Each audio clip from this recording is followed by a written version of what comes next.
yaitu kurun. Kurun laknatullah alaih. Ini kurun, masya Allah. Dalam satu riwayat dikatakan bahwa kunci gudangnya saja ini saking kayanya ini 7 onta yang bawa, Pak.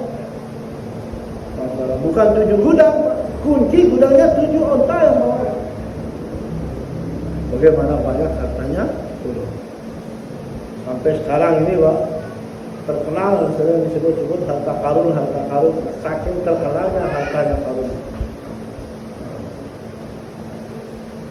Tapi dia tidak ada amal agama dalam kehidupannya, walaupun diutus Nabi, seorang Nabi Allah Taala, dan dia tidak mau menerima ajakan kepada Tuhan.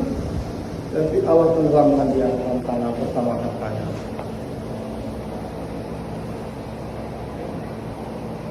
Kaum Samud begitu juga, tidak mau amalkan agama. Tidak mau mengamalkan agama yang dibawa oleh Nabi.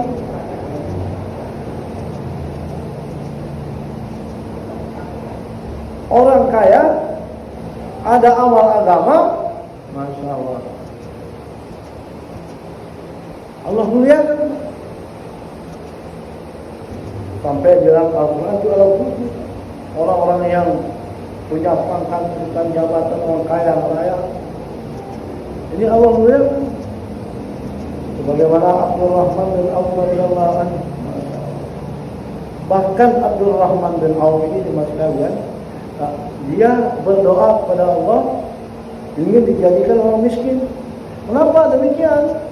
Karena ada bisikan dari Jibril alaihissalam bahwa Abdul Rahman bin Auf akan masuk surga dalam keadaan merangkak karena penghisapan daripada hartanya.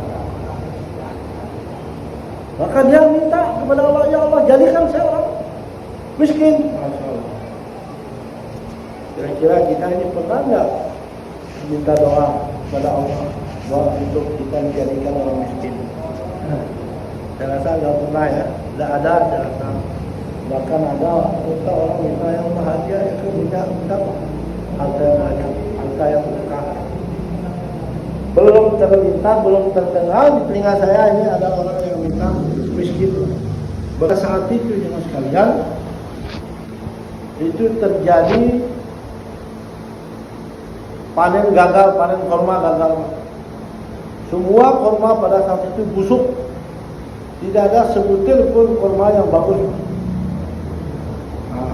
Karena Abdul Rahman bin Auf ini ingin menjadi orang miskin, maka dia beli semua korma yang busuk dengan harga yang stabil, yang normal, dengan harga yang biasa dijual. Dia beli semua, dikumpulkan semua korma itu, bayar. Tetapi jemaah sekalian, karena Abdul Rahman bin Auf ini, dia tidak menghalangi dirinya dengan ketaatan kepada Allah SWT. Walaupun banyak hartanya, namun dia tetap taat kepada Allah SWT. Bukan kemiskinan yang didapatkan, malah dia semakin kaya 10 kali lipat kekayaannya.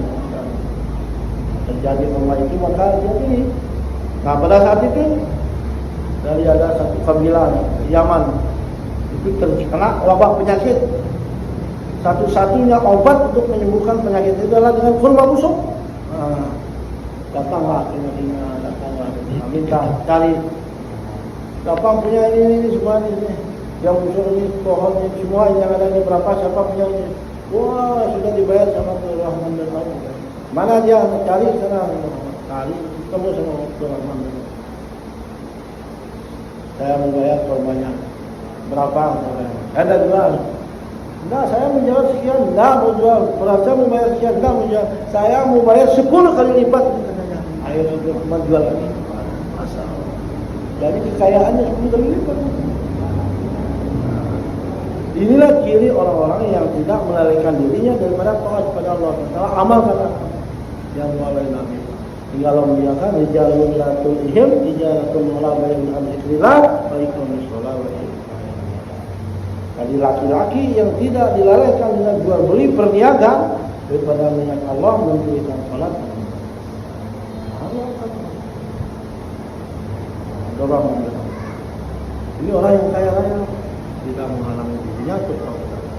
Ada seorang sahabat miskin, tidak punya apa-apa. Jangankan punya harta, dirinya sendiri dimiliki oleh seorang majikan, seorang hamba budak. Siapa beliau? Yaitu Bilal bin Rabah radhiyallahu anhu. Bilal tidak punya apa-apa. Tidak punya apa-apa Bilal. Bahkan beliau ini adalah seorang budak yang dijadi pijakan ketika majikannya naik di atas unta. Maka semua disuruh ngumpul, yang ditanam teh lalu unta. Ilmu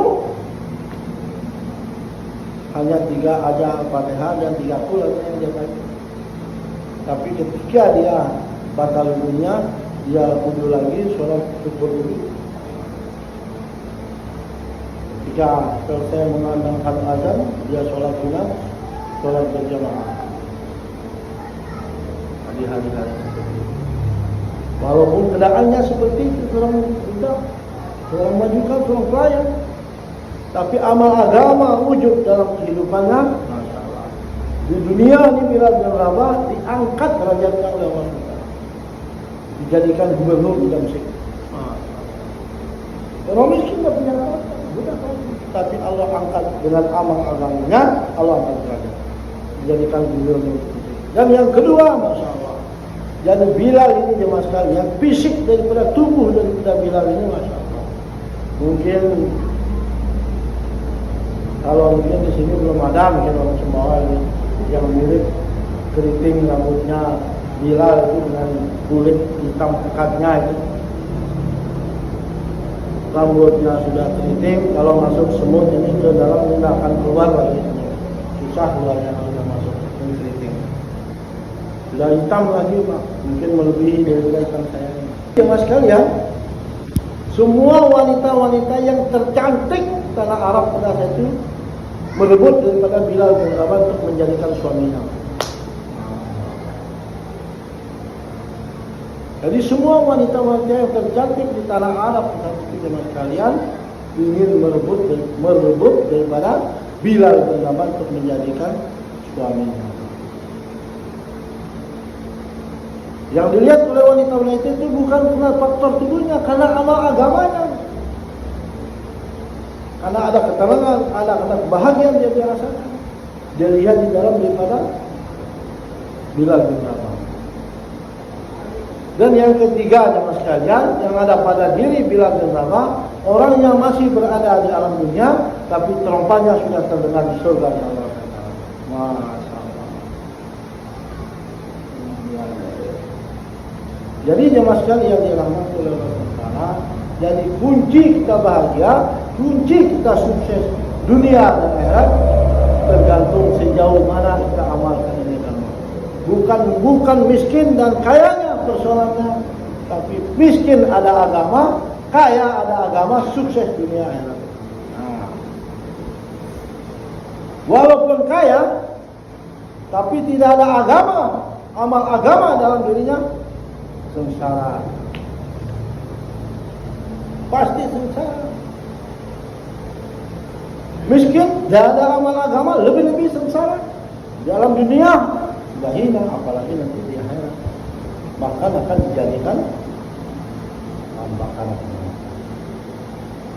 Ini jemaah sekalian. Nah, bagaimana amal agama ini wujud sempurna dalam kehidupan kita, masalah perlu pengorbanan. Perlu pengorbanan. Masih. Perlu pengorbanan.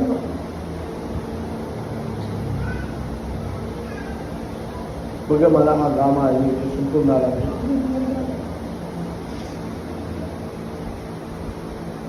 Ini agama ini nama agama untuk apa yang sempurna? Bagaimana untuk mendatangkan iman dalam kita, keyakinan kita dalam amal.